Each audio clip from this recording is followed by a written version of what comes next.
Patidar power દેખાવો જ જોઈએ. બોલો શ્રી ઉમિયા.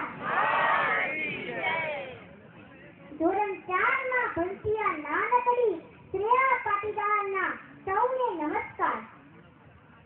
સમૂહ લગ્નો એ સમાજની એકતા છે. સમૂહ લગ્નોથી સમાજ એક તાંતણે બંધાય છે.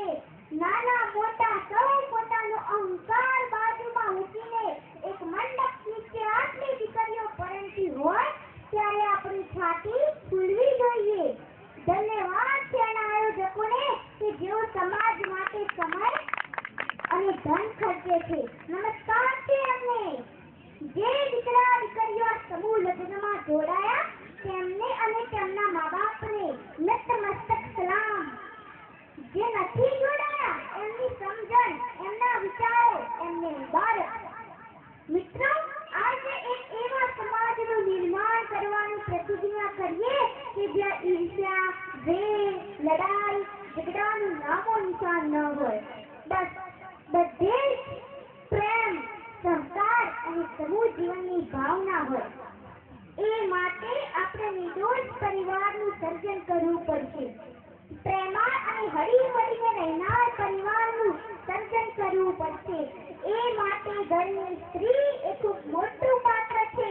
પણ એ સ્ત્રી માટે સમાજે સમજવું પડશે, અંદરની લાગણીને જાણવી પડશે. કારણ કે પોતાનું ઘર છોડીને પારકા ઘરને પોતાનું કરવું એ કઈ નાની જૂની વાત નથી. જે ઘરમાં પોતાનું બાળપણ વીત્યું હોય, કિલ્લોલ કર્યો હોય, એ એક જ ક્ષણમાં છોડી દેવાનું. સાહેબ, સલામ છે સમગ્ર સ્ત્રી જાતિને જે આટલું ભયંકર બલિદાન આપે છે. હમણાં થોડી વાર પછી વિદાયનો વારો આવશે.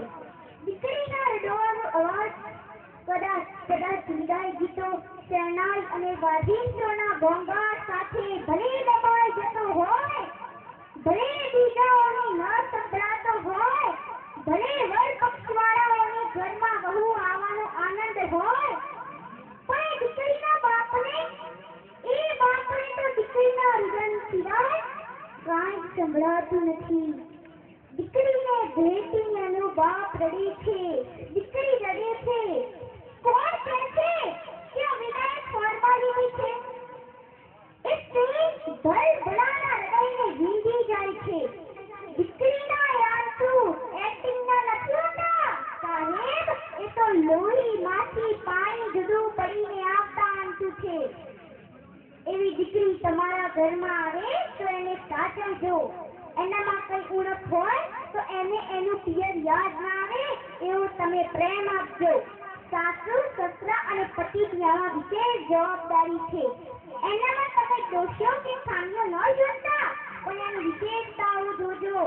એ ફક્ત બાળકો પેદા કરવાનું મશીન બની નથી આવી, એ તમારા ઘરનું સભ્ય બનીને આવી છે. એની તમે કાળજી રાખજો. એક નાની માંગેલી આંખોવાળી ઢીંગલી એની મમ્મીને પૂછે છે, મમ્મી, આ પિયર કેવું હોય? બેટા, પિયર એટલે મમ્મીના પપ્પાનું ઘર. પોતાની લાડલીની સોચી સરખી કરતા મમ્મીએ સરળ શબ્દોમાં જવાબ આપ્યો, પણ મમ્મી, નાનાજી તો ભગવાન દાદા પાસે જતા રહ્યા છે, તો તારું પિયર ભગવાન દાદાનું ઘર એટલે કે તેમ તો કહેવાય. સંપૂર્ણ નિર્દોષતાથી ઢીંગલીએ પૂછ્યું. મમ્મીએ કહ્યું, ના બેટા, તારા મામાનું ઘર છે ને એ પહેલા નાનાજીનું ઘર હતું, એટલે એ મમ્મીનું પિયર કહેવાય. મમ્મી, આપણે દર વેકેશનમાં મામાના ઘેર જઈએ ત્યારે તો કેટલી જુદી હોય. સવારે નિરાંતે ઉઠે, બધું કામ કરતા કરતા મસ્ત મજાના ગીતો ગાતી જાય. બપોરે મામા પાસે પિક્ચરની સીડી મંગાવીને પિક્ચર જોઈએ. સાંજે કામ કરતા કરતા અમને કેટલી સ્ટોરીઝ કહે. મામાના કબાટમાંથી શોધીને બુક્સ કાઢીને રાતે જાગીને વાંચે. મને બહુ ગમે જ્યારે તું આ બધું કરે. તું એકદમ ખુશ અને બ્યુટીફુલ લાગે મમ્મી. માંડ 5 વર્ષની ટકોરી એ વાત જોઈ ગઈ જે કદાચ આપણો પુખ્ત સમાજ જોઈ કે સમજી નથી શકતો. બેટા, તું મામાના ઘેર કે દાદાના ઘેર બધે જ ખુશ હોઉં છું. દીકરીના અણધાર્યા લાગણી ભીના શબ્દો મમ્મીએ નિર્શબ્દ કરી ગયા. હા મમ્મી, આમ તો તું બધે ખુશ હોય છે, પણ દાદાના ઘેર તો તે ખોવાઈ જાય છે. આખો દિવસ મારા પપ્પા કે દાદા દાદી માટે આમ તેમ દોડ્યા જ કરે છે. તું ખુશ હોય છે ખરી, પણ એવી જુદી ખુશ નહીં જેવી તું મામાના ઘેર હોય છે. એવું કેમ હોય મમ્મી? નાની ઢીંગલી આ સવાલનો મમ્મી પાસે કોઈ જવાબ ન હતો. દીકરીને છાતી સરખી ચાંપીને મમ્મી હસી રહી, પોતે ખુશ છે એ બતાવવા. આવો, આપણા કુટુંબની સ્ત્રીઓ માત્ર વેકેશનની થોડી ક્ષણો નહીં, પણ આખી જિંદગી દિલથી જીવી અને માણી શકે એવા સમાજનું ઘડતર કરીએ. આરામ કરવા, શ્વાસ લેવા, હળવા થવા કે પછી મન ભરીને પોતાના શોખ પૂરા કરવા પિયર જવાની રાહ ના જોવી પડે એવું ઘર આપીએ દરેક સ્ત્રીને. પિતા, પતિ કે પુત્રની મરજી અને અસ્તિત્વથી અલગ પોતાનું નોખું અસ્તિત્વ અને જીવી શકે એવી આબોહવા અને વાતાવરણ આપીએ આપણા જીવનની દરેક સ્ત્રીને. પોતાના પરાની સલામતી, હૂંફ અને લાગણી આપીએ આપણી માં, પત્ની, બહેન અને દીકરીને. Thank you. પ્રિયાબેન પટેલ માટે અને એમના વક્તવ્ય માટે સાહિત્યની પરિભાષાની અંદર એવું કહી શકાય, કામ તો રામની રંગત તમારી આસપાસ અને શામની સંગત તમારી આસપાસ.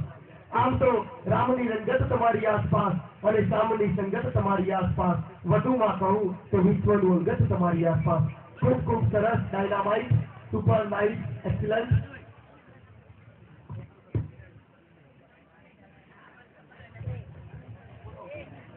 હેલો.